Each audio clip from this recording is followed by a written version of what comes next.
Hi friends, അസ്സലാമു അലൈക്കും. ഇന്നൊരു സ്പെഷ്യൽ തലശ്ശേരി സ്പെഷ്യലായാലോ. ഇന്നൊരു ഇറച്ചിച്ചോറിൻ്റെ റെസിപ്പി ആയിട്ടാണ് ഞാൻ വന്നിട്ടുള്ളത്. ചിക്കൻ ഇറച്ചിച്ചോറാണിന്ന് തയ്യാറാക്കുന്നത്. ബീഫ് കൊണ്ടൊക്കെ നല്ല ടേസ്റ്റി ആയിട്ട് ഇറച്ചിച്ചോറ് നമ്മൾ തയ്യാറാക്കുന്നുണ്ട്. പക്ഷേ അതിലും ടേസ്റ്റിയാണ് ബീഫ് കഴിക്കാത്തവർക്ക് ചിക്കൻ വെച്ച് നമുക്ക് ഇറച്ചിച്ചോറ് തയ്യാറാക്കാം. അതിനാവശ്യമായി ഞാൻ 2 വലിയ സൈസ് ഇഞ്ചിയും ഒരു ഫുള്ള് വെളുത്തുള്ളിയും 5-6 പച്ചമുളകും കൂടി എടുത്തിട്ടുണ്ട്. അതൊന്ന് ചതച്ചെടുക്കാം. ഇനി ഞാൻ 2 മീഡിയം സൈസ് തക്കാളിയും ഒരു ടീസ്പൂൺ പെരിഞ്ജീരകവും 2 കറുവപ്പട്ടയും ഏലക്കായും ഗ്രാമ്പും തക്കോലും ബേ ലീവ്സുമാണ് എടുത്തിരിക്കുന്നത്. പിന്നെ ഞാനൊരു വലിയൊരു പാത്രത്തിലാണിത് തയ്യാറാക്കുന്നത്. ഇതിൽ തന്നെയാണ് മസാലയും റൈസും തയ്യാറാക്കിയെടുക്കുന്നത്. അതിനാവശ്യമായി ഞാൻ പാത്രം ചൂടായി വന്നപ്പോൾ അതിലേക്ക് 2 ടേബിൾ സ്പൂൺ നെയ്യ് ഒഴിച്ചു കൊടുക്കുന്നുണ്ട്. അതേ സ്പൂണിന് തന്നെ 2 ടേബിൾ സ്പൂൺ വെളിച്ചെണ്ണയും കൂടി ഞാൻ ചേർത്ത് കൊടുക്കുകയാണ്. നിങ്ങൾക്ക് നെയ്യ് മാത്രം മതിയെങ്കിൽ 4 ടേബിൾ സ്പൂൺ നെയ്യ് ചേർത്ത് കൊടുക്കാം. ഇനി അതിലേക്ക് ആ നെയ്യെല്ലാം ഒന്ന് ചൂടായി വന്നപ്പോഴത്തേക്കും അതിലേക്ക് ഞാൻ സ്പൈസസ് ഇട്ട് കൊടുക്കുകയാണ്. അതും ഒന്ന് ചൂടായി വരുമ്പോഴത്തേക്കും നമുക്ക് ഒന്ന് ഇളക്കിയതിന് ശേഷം ചൂടായി വരുമ്പോഴത്തേക്കും നമുക്കതിലേക്ക് ചതച്ചെടുത്തിരിക്കുന്ന ഇഞ്ചിയും പച്ചമുളകും വെളുത്തുള്ളിയും കൂടി 2 ടേബിൾ സ്പൂൺ ഞാൻ ചേർത്ത് കൊടുക്കുന്നുണ്ട്. അതും ഒന്ന് ചൂടായി വരട്ടെ.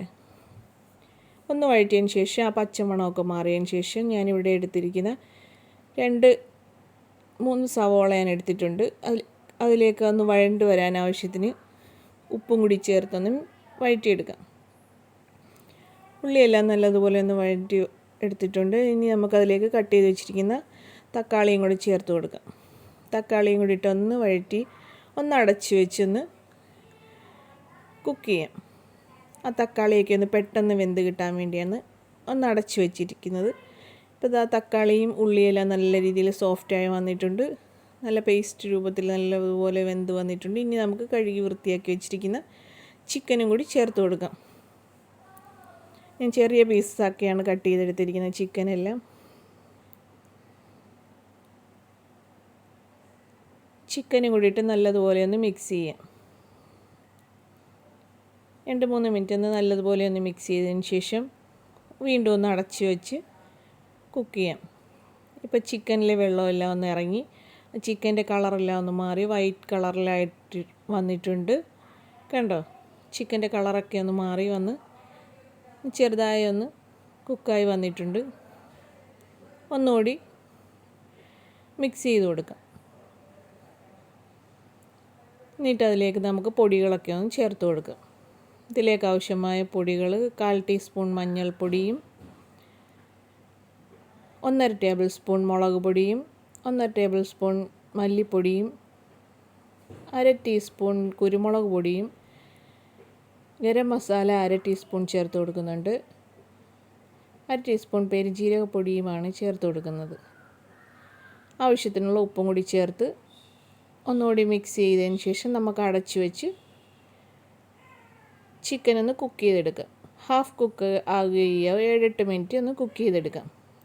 എന്നിട്ട് അതിലേക്ക് നമുക്ക് കട്ട് ചെയ്ത് വെച്ചിരിക്കുന്ന മല്ലിയിലയും പുതിനയിലയും കറിവേപ്പിലയും കൂടി ആവശ്യത്തിന് ചേർത്ത് കൊടുക്കാം. ഇപ്പോൾ ചിക്കനിലെ ആ വെള്ളമെല്ലാം ഒന്ന് വറ്റി വന്നിട്ടുണ്ട്. ചിക്കനൊക്കെ ഒന്ന് പകുതി മുക്കാലോളം വെന്ത് വന്നിട്ടുണ്ട്. കണ്ടോ, അതെല്ലാം ഒന്ന് മിക്സ് ചെയ്തതിന് ശേഷം കഴുകി വൃത്തിയാക്കി വെച്ചിരിക്കുന്ന ജീരകശാല റൈസാണ് ഞാൻ എടുത്തിരിക്കുന്നത്. അത് ഒരു 3 ഗ്ലാസ് അരി എടുത്തിട്ടുണ്ട്.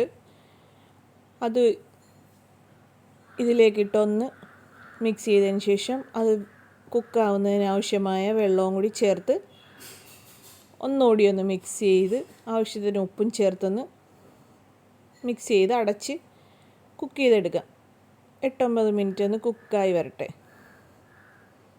ഇപ്പം നമ്മുടെ റൈസൊക്കെ ഒന്ന് പകുതി മുക്കാൽ ഭാഗം കുക്കായി വന്നിട്ടുണ്ട്. ഇപ്പോൾ നമ്മുടെ റൈസ് വെന്ത് വന്നിട്ടുണ്ട് നല്ലതുപോലെ.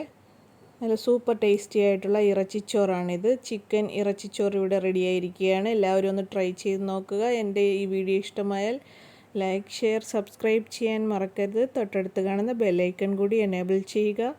അപ്പോൾ അടുത്തൊരു വീഡിയോയുമായി വരുന്നവരെ ഇൻഷാ അല്ലാഹ്, അസ്സലാമു അലൈക്കും.